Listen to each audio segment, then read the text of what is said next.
unless there's somebody out there who can tell me differently, there is nothing after death. You make your own heaven and hell, I believe, while you're on earth. So I don't know. I really don't know. Look, Harry Houdini has never come back. He said he would. We're still waiting. Okay? Many people have said that they've seen images or felt the presence of loved ones who have passed. I can't say yes and I can't say no. I would like to believe in something like that, but it has yet to happen to me.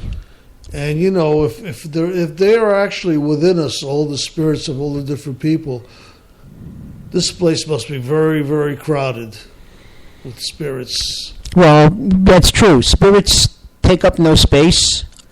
You know,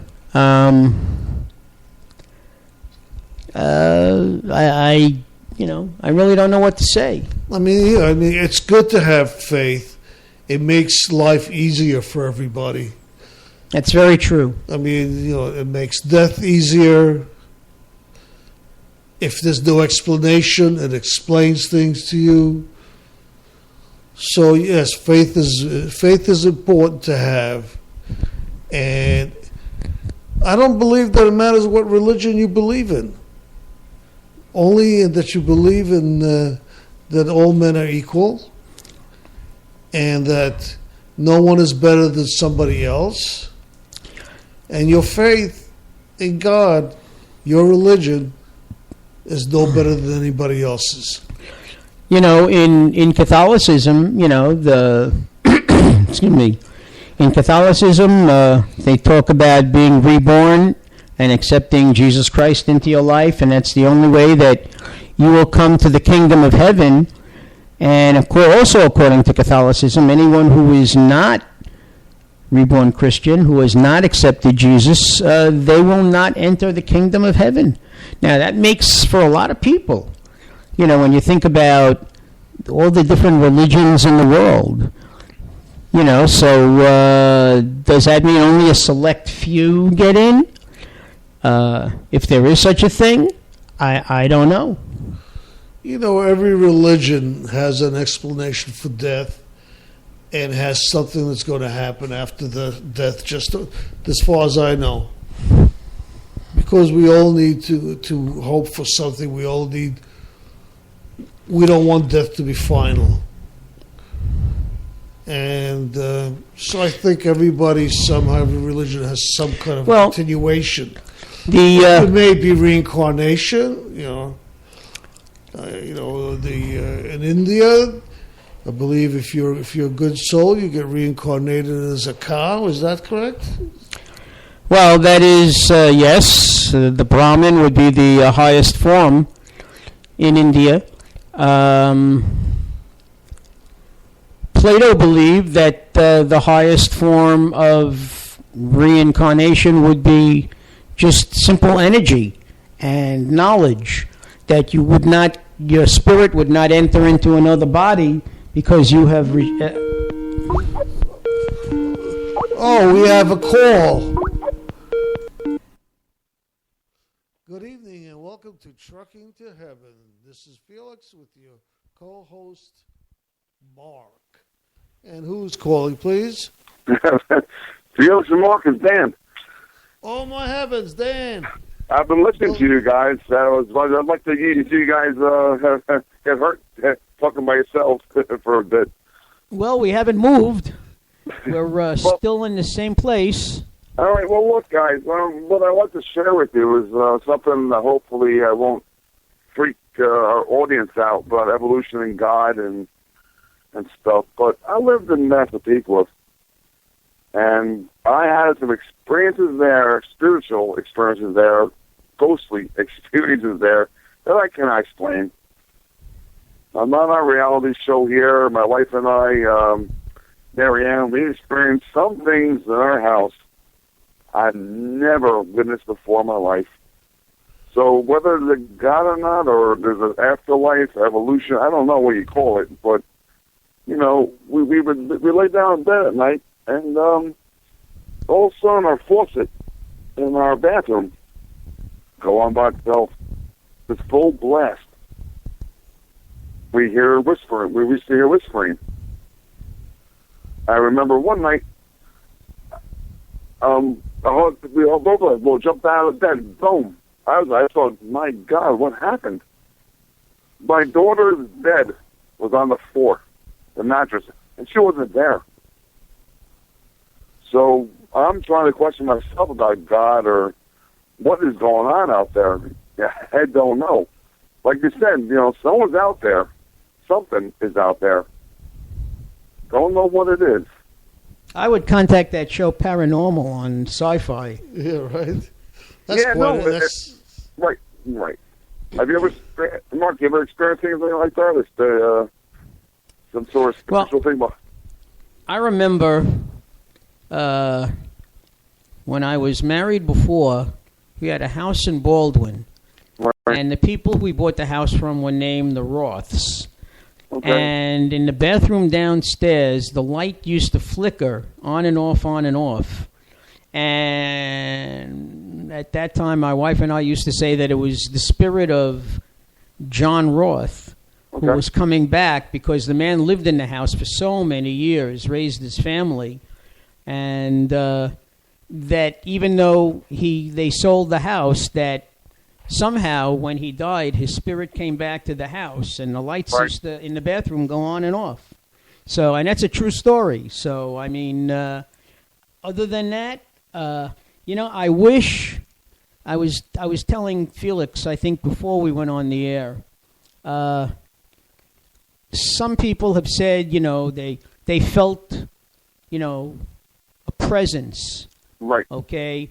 I remember my sister telling me that she saw smoke emanating from a chair that my mother used to sit on in her old apartment, and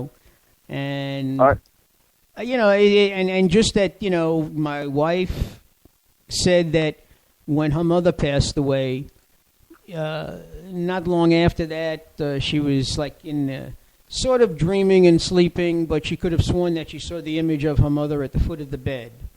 Okay? Right. There's no explaining this. Again, this has to be taken on faith. That's about the only thing you can do. Well, the only thing that ever happened to me that was rather strange is I was upstate with my friends of mine, and all of a sudden, the front door and the back door opened up. It felt chilly in the house, and we couldn't close the doors. That definitely could have been a spirit. Two of us were fighting to close each door, pushing it. We were having trouble closing the door. As we closed one, the other, and locked it, and did anything, the other one was open, and we had the same trouble trying to close the other door. And there was no winds out there or anything else. It was quite frightening. And you really don't think about it that much after a while, but as we discuss these things, it comes back to life, and you remember these things. Well, I got. I mean, I don't know about your show, but I got. I mean, proof of what I saw in pictures that we have, my wife and I. I mean, I'm trying to do this evolution and God thing. I don't know. I witnessed a lot of weird things, like I'm sure Mark and Felix know about the orbs. Those glimpses in the, like, when you take a picture of somebody, there's someone behind you. Yes. I have so many pictures that I love your audience to see. It's the creepiest thing ever. At my home, I mean, even dogs. I had 3 dogs at one point. They would look in the air, and just like glimpse. We take pictures of our family members and everything else, and you'll see this big orange glow over someone's head. You cannot describe it. You can't tell me it's a reflection of something. No. Well, as far as you comment with animals are very susceptible to feeling things. Okay. I don't know if your website to show this for your listeners. I'll show you my dogs looking in the air, and they're looking at what they're doing, looking at in the air. They're looking at this orange glow, which my wife took a picture of, right over their heads, and they're staring at it. Well, why don't you email us the pictures one day, and we'll look at it, and we'll comment on them. That's what I was going to Yeah, say. my wife's father, strangest thing. I mean, at my house, we'll take pictures during Thanksgiving, Christmas, and it's not a reflection of anything. It's again an orb over the head of my wife's father, over his head, a big one. And if you zoom in on it, you'll in chills. It looks like a face inside the orb, and you can't make it out, but you see some sort of face in the orb, and it's not just one-time experience.